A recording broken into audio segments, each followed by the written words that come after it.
بسم الله وهنبدأ مع بعض أول وصفة من وصفات تربوية مع خديجة مرة. وصفتنا النهاردة هنعملها علشان نربي اخوات يحبوا بعض مش غيرانين من بعض. ورقة وقلم واكتبي بقى معايا يا ست الكل أو سيف الفيديو.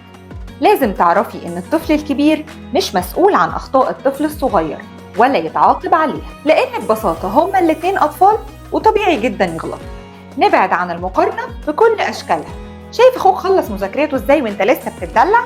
ولازم نعرف ان المقارنة هي اسرع طريقة للكراهية والغيرة بينهم، وان كل طفل منهم ربنا اداله مهارات مختلفة عن التاني. نعدل بينهم سواء في العطاء المادي زي اللبس والحلويات والفلوس، او في العطاء المعنوي زي الحضن والبوسة والكلام الحلو. وبلاش نفرق ما بين الولد والبنت، لان التفرقة في المعاملة ما بين الاطفال بتشوه شخصيتهم. ما نجيش دايما في الخناقات والمشاكل على الطفل الكبير، زي مثلا اني اطلب منه انه يسيب لعبته للصغير وهو مش راضي علشان ما يعيطش. مش انت الكبير؟ نراعي دايما في كلامنا على اولادنا قدام الناس.